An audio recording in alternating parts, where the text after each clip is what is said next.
Bonjour à tous, je m'appelle Albéry Cédric.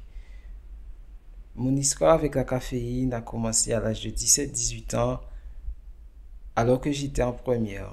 Je me rappelle que chaque matin, je préparais 50 centilitres de café que je commençais à boire, à consommer depuis le transport scolaire, c'est-à-dire 6 heures du matin. Par la suite, quand on arrivait devant le lycée, je continuais à boire la bouteille de 50 centilitres juste avant d'aller en cours. Généralement, les cours commençaient à 7 heures du matin. Voilà, c'était devenu une routine. Donc, chaque matin, 5 heures, je prépare le café. Je commence à le consommer dans le transport pour le finir devant le lycée. Voilà, c'était devenu une véritable routine et je me rendais même pas compte que c'était une addiction. J'aimais bien en fait l'effet que cela me procurait, donc une certaine euphorie, beaucoup d'excitation. Je me rappelle qu'à l'époque, je ne pouvais pas rester en place. Les amis peuvent en témoigner. Voilà, toujours agité, toujours excité.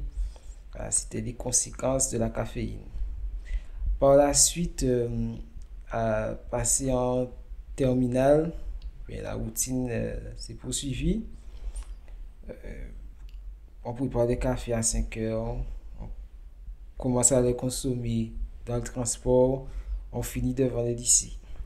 Mais ça avait pris une autre ampleur parce que je me retrouvais aussi à consommer la caféine durant l'après-midi et même le soir.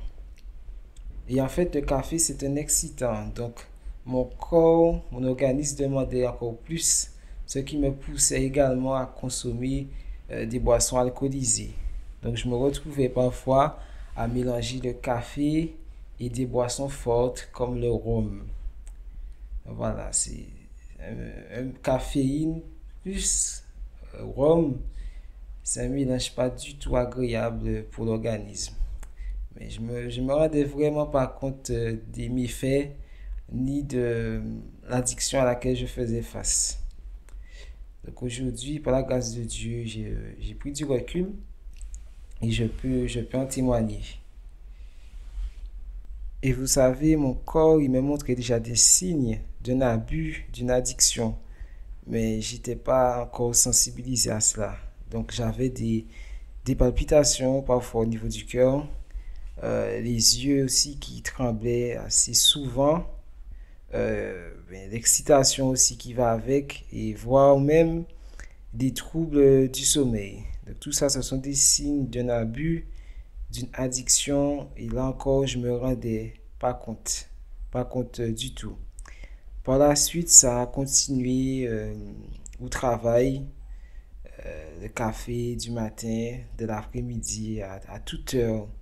Donc c'était vraiment bien présent dans ma vie en général. Donc je le redis encore, je me rendais vraiment pas compte de cette addiction. Mais grâce à Dieu qui progressivement, quand j'ai eu ma rencontre avec Dieu, en fait, il me pousse à étudier la santé et me pousse à étudier la tempérance. Et je me rappelle encore des versets qui résonnent dans ma tête que, en gros, que nous devons tout faire pour la gloire de Dieu, que ce soit dans le manger ou dans le boire, ou notre façon de nous vêtir ou autre. Donc ce verset m'a aussi beaucoup interpellé. Et quand j'ai commencé à faire des recherches par la grâce de Dieu sur les effets de la caféine sur l'organisme, mais je me rendais compte de quelle emprise que cela avait et que je devais m'en débarrasser. Donc voilà, j'ai continué. J'ai mis ça en prière progressivement, de façon naturelle. Dieu m'en a écarté. Ça s'est fait vraiment naturellement. Donc aujourd'hui, je dis merci à Dieu parce que je pense que s'il ne m'avait pas éclairé, euh, j'aurais même pas su que j'étais addict.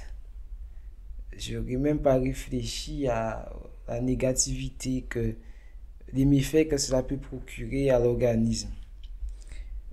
Je pensais même que c'était quelque chose de positif pour vous dire. Donc, gloire soit rendue à Dieu qui nous fait triompher des addictions Donc, le premier pas vers un sevrage, c'est d'abord de demander à Dieu sa force, son soutien et bien sûr sa délivrance. Et je pense que par amour, il fera. Il a fait pour moi et je pense qu'il peut encore le faire pour plein d'autres. Soyez bénis. Que Dieu vous garde.